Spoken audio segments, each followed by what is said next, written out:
వెళ్ళేటప్పుడు కానీ మరి శత్రువును జయించడానికి వెళ్ళేటప్పుడు కానీ ఎడమ కాలు పెట్టి వెళ్ళాలని బృహస్పతి యొక్క వచనం. ఆ రకంగా ధైర్యశాలైన హనుమంతుల వారు ఆ రకంగా లంకా నగరంలోకి ఎడమ కాలుతో ప్రవేశించారు. రాజ్య మార్గం కాకుండా వెళ్ళాడు. ఆ నగరం అంతా కూడా రమణీయంగా ఉంది. నగరాంతా కూడా తిరిగి చూశాడు. ఏ ఇంటికి పోయినా, ఏ వీధి గుండా పోయినా నగరంలో జనంతా కూడాను నృత్య గానాలతోనూ ఆనందంతోనూ మునిగిపోయారు. స్త్రీ పురుషుల భేదం లేకుండా అందరూ కూడా ఆటల్లో పాటల్లో మునిగిపోయి ఉన్నారు. అందరూ కూడా బిగ్గరగా నవ్వుతూ సంతోషంగా ఉన్నారు. కేరింతలు కొడుతున్నారు. ఆ భవనాల్లోని కిటికీలన్నీ కూడా వజ్రాలతో అలంకరించబడ్డాయి. అంటే ఆ అంతా కూడా ధనంతో నిండిపోయింది. ఆ భవనాలన్నీ కూడాను దేవేంద్రుడి యొక్క ఐరావతం లాగా కనిపిస్తున్నాయి. ఈ భవనం వల్ల లంకా నగరం అంతా కూడాను శోభాయమానంగా మనకు వెలుగుతుంది. ఎటు చూసినా కూడాను దేదీప్యమానంగా వెలుగుతూ ఉన్నది. హనుమంతుడు విచిత్రమైనటువంటి పూలతోనూ పూల దండలతోనూ అలంకరించినటువంటి భవనాలను అనేకాలను చూడటం జరిగింది. ఒక్కొక్క ఇంట్లో మద్యపానం చేసేవాళ్ళు కనపడుతున్నారు. స్వర్గంలో అప్సరస కంజల్లాగా ఉండేవాళ్ళు కనపడుతున్నారు. మధ్యమ స్వరాలతో గీతాలు ఆలపించేవారు కనపడుతున్నారు. శృంగార ధ్వనులు చేసేవారు కనపడుతున్నారు. మల్ల యోధులు కనపడుతున్నారు. కొంతమంది జబ్బలు తెరుచుకుని అరుస్తూ కనపడ్డారు. సింహ నాదాలు చేస్తున్నారు. మరి కొంతమంది అయితే గృహాల్లో జపం చేసుకుంటున్నారు. మంత్రాలు వినబడుతున్నాయి. వేదాధ్యయనం చేస్తున్నారు. రాక్షసుల్ని రావణాసురుడి కొరకై స్తుతి పాఠాలు కూడా బలిస్తున్నారు. కొంతమంది రాక్షసులు రావణాసురుడి పాఠాలు బలిస్తున్నారు. అదేవిధంగా మేఘంలాగా గర్జిస్తున్నటువంటి రాక్షసులను చూశాడు. రాజవీధుల్లో గస్తీ తిరిగేటువంటి రాక్షస సైన్యాన్ని చూశాడు. వాళ్ళల్లో ఎందరో రావణుని గూఢచారులు, ఎంతో మంది రావణాసుని యొక్క గూఢచారులు కనపడుతున్నారు.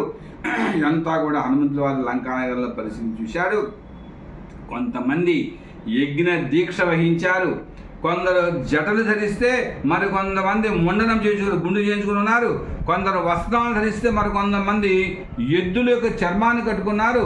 కొంతమంది మంత్రించినటువంటి దర్భలను చేత్తో పట్టుకొని వాటినే ఆయుధాలాగా అటు ఇటు తిప్పుతూ ఉన్నారు. మరి కొందరు వారు చేస్తున్న హోమగుండాలే ఆయుధాలుగా భావిస్తున్నారు.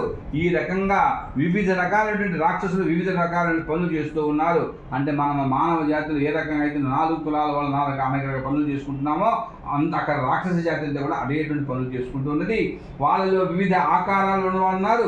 కుంటి వాళ్ళు ఉన్నారు, గుడ్డి వాళ్ళు ఉన్నారు, ఒంటి కన్ను వాళ్ళు ఉన్నారు, వినను చెవిటి వాళ్ళు ఉన్నారు, వేలాడే పొట్ట ఉన్న వాళ్ళు ఉన్నారు, అదే భయంకర రకమైన కూర ఉన్న వాళ్ళు ఉన్నారు, పొట్టి వాళ్ళు ఉన్నారు, పొడిగి వాళ్ళు ఉన్నారు. రకరకాలైన మనుషులు వికృతంగా భయంకరంగా వికృత రూపాలతో భయాన్ని కలిగించే వాళ్ళు కూడా ఉన్నారు. అంతేకాదు ఆ రాక్షసుల్లో కూడాను మన్మథాకారులు కూడా ఉన్నారు. కొందరు కవచాలు ధరించారు. కొందరు ధనస్సులు బాణాలు ధరిస్తే మరికొందరు ఖడ్గాలు ధరించారు. వాళ్ళతో పాటుగా వివిధాలైన మారణ ఆయుధాలు కూడా ఉన్నాయి. ఇదంతా ఎందుకు చెప్పుకుంటున్నామంటే స్వామివారు ఎందుకు వర్ణిస్తున్నారంటే రాబోయేటువంటి యుద్ధములో వీళ్ళ ఉన్నటువంటి బలానంతా కూడా స్వామివారు పరిశీలిస్తున్నారు. ఎవరి దగ్గర ఎంత బలం ఉంది, ఏం చేస్తున్నారు, ఎన్ని ఆయుధాలు ఉన్నాయని, ఎంత మంత్రశక్తి ఉంది, ఎంత దీక్ష ఉన్నది, రావణాసుడి పట్ల ఎంత భక్తి శాస్త్రం ఉన్నది అనేటువంటిది ఆయన గమనిస్తున్నారు. అందుకోసం మీకు చెప్పుకుంటున్నాం. అనేక రకాల మారణ ఆయుధాలు ఉన్నాయి. శతఘ్నులు, ముసలములు, పరికలు మన ఆయుధాలు కలిగి ఉన్నారు. కొందరు లావుగా ఉంటే మరికొందరు సన్నగా ఉన్నారు. ఈ రకంగా రకరకాల ఉన్నారు. తేజస్సుతో ఉన్న వాళ్ళు ఉన్నారు, వికారంగా ఉండే వాళ్ళు ఉన్నారు. కొందరికి ధ్వజాలు ఉన్నాయి, కొంతమందికి పథకాలు ఉన్నాయి. వాళ్ళు సేవలను బట్టి కూడా వాళ్ళకి ఏ రకమైతే మనకి ఇక్కడ ప్రభుత్వం వాళ్ళకి పథకాలు అందజేస్తుందో అటువంటి పథకాలు ఇచ్చిన వాళ్ళు కనపడుతున్నారు. హనుమంతుడు మహాబలవంతుడు రాక్షసులందరినీ కూడాను గమనిస్తూ ఉన్నారు. వృక్షములు, అసనములు, క్షేపణులు, పాశములు, సోనములు మునగనుండండి మారణాయుధాలను కూడా ధరించినటువంటి రాక్షసులు చూశారు. వాళ్ళంతా కామరూపులు. ఏ ఆకారం కావాలంటే ఆ ఆకారం మారిపోతారు. ఇందాక చెప్పుకున్నామే స్వామివారు. ఇందాక ఏమనుకున్నాం మనం, ఆయన వామనుడు మనకు ఈ కోతి రూపంలో ఉండేటువంటి రూపంలో ఉండేవాడు. అటువంటిది ఈయన క్షేమ రూపంలోనూ, దోమ రూపంలోనూ, పిల్లి రూపంలో మారిపోయారు కదా. ఆ రకంగా వానరుడుగా ఉండేవాడు వాళ్ళు ఆ రకంగా మారుతారు. వీళ్ళు కూడా కామరూపులు అనమాట. వాళ్ళు ఒక మొక్కగా మారిపోతారు, వృక్షంగా మారిపోతారు, ఫలంగా మారిపోతారు. ఎక్కడ స్వేచ్ఛ, ఎక్కడికంటే అక్కడ స్వేచ్ఛగా వెళ్ళగలుగుతారు. స్వేచ్ఛగా వెళ్ళి రాగల సమర్థులు ఆ రాక్షసులు. అటువంటి సైనికులు 100,000 మంది నగరాన్ని కాపలా కాస్తూ ఎప్పుడూ సర్వసన్నుద్ధులై ఉంటారు యుద్ధానికి. రావణాసుని యొక్క భవనానికి గల ముఖద్వారము బంగారంతో తయారు చేయబడి ఉంది. అంతేకాదు హనుమంతుడు ఆ బంగారు ముఖద్వారాన్ని చూశారు. ఆ భవనానికి చుట్టూ పెద్ద ప్రాకారం ఉంది. ఆ భవనానికి పద్మాలతో నిండినటువంటి అగర్తులు దానికి అలంకరించబడి ఉన్నాయి. ఈ భవనం ఎత్తైన పర్వత శిఖరమైన ఉన్నది రావణాసుడి యొక్క భవనము. రావణాసుడు అంతఃపుర స్వర్గంలాగా రావణాసుడి యొక్క భవనము అంతఃపుర స్వర్గంలాగా ఉంది. ఎక్కడ చూసినా కూడా మధురమైనటువంటి గీతాలు సంగీతాలు వినిపిస్తున్నాయి. గుర్రాల యొక్క సకలింపులు, అదేవిధంగా ఆభరణాలు గలగలగా వినిపిస్తున్నాయి. అనేక రకాల వాహనాలు, రథాలు, విమానాలు, అశ్వాలు, గజాలు, 4 దంతాలతో నిండినటువంటి ఐరావతాలు, మహాగజాలు కూడాను ఈ యొక్క రావణాసుని యొక్క అంతఃపురంలో ఉన్నాయి. ఎల్లప్పుడూ ఆ భవన ప్రాంగణంలో ఎప్పుడు కూడా యుద్ధానికి సిద్ధమా అనే విధంగా ఉంటున్నాయి. ఇంతేకాకుండా అనేక రకాల ఉద్యానవనాలు కూడాను ఉన్నాయి. అక్కడ లేళ్ళు, నెమళ్ళు, రకరకాల పక్షులు విహరిస్తూ ఉన్నాయి. కంటికి చాలా శోభాదాయకం కనబడుతుంది. వేల కొలది రాక్షసులు ఆ భవనాన్ని రక్షిస్తున్నారు. అటువంటి భద్రతా వలయం మధ్యలో ఉన్న రావణుని భవనంలో హనుమంతుడు వారు భవనంలోకి రహస్యంగా ప్రవేశించాడు. ఎప్పుడు ప్రవేశించారు? ఆయన రాత్రి సమయంలో ప్రవేశించారు. అలా ప్రవేశిస్తున్నప్పుడు అక్కడ హోమాలు జరుగుతున్నాయి. శత్రు సంహారం కోసం అనేసి పెద్ద పెద్ద హోమాలు చేస్తున్నారు. మరంతా కూడా చూస్తున్నప్పుడు హనుమంతుల వారు రాత్రి సమయం పెట్టినప్పుడు చంద్రుడు ఆయనకి స్నేహితుడిగా అక్కడ వచ్చాడు. చంద్రుడు ఆకాశం మధ్యకు పోయి తన చల్లని కిరణాలతో లోకాన్నంతటినీ కూడాను ఆహ్లాదపరుస్తున్నాడు. ఇది 5వ సర్గ. హనుమంతుల వారు చంద్రుని కాంతులలో సీతాదేవిని వెతకడం మొదలుపెట్టారు.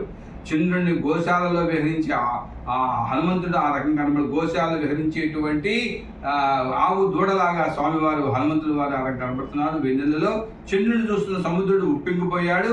ఆ రకంగా ఈ యొక్క భూమిపై ఏ లక్ష్మి మందర పర్వతంపై ఉంటుందో, సాయం సమయాల్లో ఏ లక్ష్మి సాగరాలపై కనిపిస్తుందో, నీటిలో పద్మాలలో ఏ లక్ష్మి కనిపిస్తుందో ఆ లక్ష్మియే అప్పుడు ఆ చంద్రుడిని ఆశ్రయించి ఉన్నది. అంటే లక్ష్మీదేవిని ఆశ్రయించింది చంద్రుడు. ఆ రకంగా చెప్పుకుంటా వర్ణనై వెండి పంజరంలో ఉండే హంస, పర్వత గుహాల్లో ఉండేటువంటి సింహము, ఏనుగుపై స్వారీ చేసే వీరుడు వలె చంద్రుడు ఆకాశంలో ఆ రకంగా విహరిస్తూ ఉన్నాడు, ప్రకాశిస్తున్నాడు. ఆ వెన్నెల కాంతిలో స్వామివారు సీతాదేవిని వెతకడం మొదలుపెట్టారు. అదే కాదు 16 కళలతోనూ పరిపూర్ణంగా ప్రకాశిస్తున్న చంద్రుడు అప్పుడు ఆకాశం వెలిగిపోతున్నాడు. వర్షాకాలం వెళ్ళిపోవడం వల్ల వర్షపు తుంపరులు చంద్రుని చల్లదనానికి అడ్డంగా లేవు. అదేవిధంగా శీతాకాలం రాలేదు వల్ల మంచు చంద్రుని కప్పివేయలేదు. ఆ రకంగా చక్కగా పరిచిన వెన్నెల ఉన్నది. సూర్యకిరణాలు ప్రతిబింబించడం చేత మాలిన్యం అంతా కూడా పోయి చంద్రుని మచ్చ లేకుండా కూడా చక్కగా స్పష్టంగా కనబడుతున్నాడు. చెవుల పిల్లి చిహ్నంతో కూడిన చంద్రుడు నిర్మలంగా ప్రకాశిస్తున్నాడు. గుహలో నుండేటువంటి బయటకు వచ్చిన సింహంలాగాను, యుద్ధరంగంలో ప్రవేశించిన మదప టేనుగులాగాను, సింహాన్ని అధిష్ఠించిన రాజులాగాను చంద్రుడు చాలా చల్లని కాంతులను హనుమంతుల వారి మీద చదువుతున్నారు. ఈ సాయంత్రాన్ని స్వర్గంలాగా అనిపింపజేశాడు చంద్రుడు.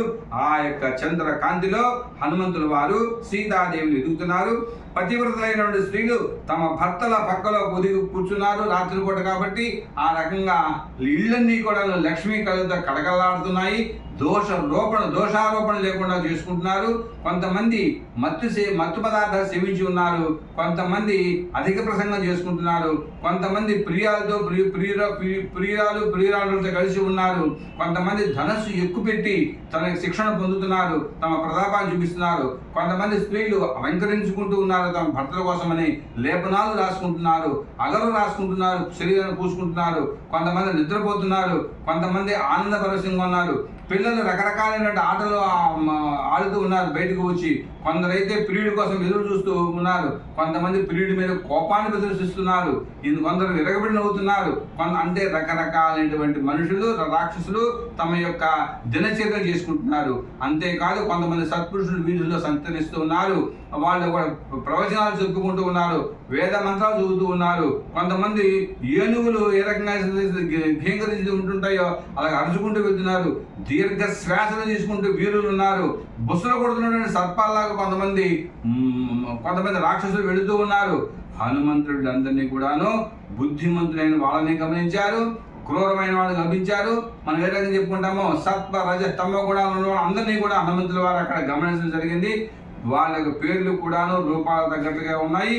అలాగా ఈ యొక్క చంద్ర కాంతిలో అమ్మవారు ఎక్కడ కనబడుతున్నారు, ఎదుగుతున్నారు. కానీ హనుమంతుడు ఇంతమందిని స్త్రీలను చూశాడు, ఇంతమంది పురుషులను చూశాడు, కానీ రావణాసుడు కనపడలేదు, సీతాదేవి కనపడలేదు. కానీ ఉత్తమ సౌందర్యవంతురాలు, ధార్మికమైన రాజవంశానికి చెందిన అటువంటి ఈ యొక్క లక్ష్మీ కలిగినటువంటి సుకుమారైనటువంటి సీతాదేవి మాత్రం కనపడలేదు. అతి పురాతన కాలం నుండి వస్తున్నటువంటి ధర్మ మార్గమందు స్థిరంగా నిలిచినటువంటి సీతాదేవి రాముని మనసులో స్థిరంగా నిలుచుకొని అన్ని కాలాలందు కూడా స్త్రీలను అందరికంటే ఉత్తమమైన స్త్రీని మాత్రం మనము ఆంజనేయ స్వామి చూడలేకపోయాడు. రాముడు చెప్పిన సీతాదేవి యొక్క ఆభరణాలు ఏ స్త్రీ ఒంటిపైన కూడా ఆయన కనబడలేదు. కనుక ఎవరూ కూడా సీతాదేవి కాదు అని అనుకున్నాడు. అలాగా గుర్తిద్దామన్నా కూడా గుర్తించే స్థితిలో ఆ యొక్క ఆభరణాలు లేవు. అటువంటి ఆభరణాలు ధరించే స్త్రీలను హనుమంతుడు ఎక్కడ కనబడలేదు. కనుక సీతాదేవి కనబడలేనటువంటి విచారంతో అంతా కూడా వెలుగుతాం మొదలుపెట్టాడు. ఆ యొక్క వెన్నెలలో ఈ రకంగా వెన్నెల కాంతులలో సీతాదేవి వెలిగాడు, కానీ సీతాదేవి కనపడలేదు. మిగిలినటువంటి సర్గల్లో మనము రాబోయేటువంటి వాడు చెప్పుకుందాం. ఓం పూర్ణమద పూర్ణమిదం పూర్ణాత్ పూర్ణముదిచ్యతే పూర్ణస్య పూర్ణమాదాయ పూర్ణమేవావశిష్యతే. ఓం శాంతి శాంతి శాంతి శాంతి శాంతి. స్వస్తి.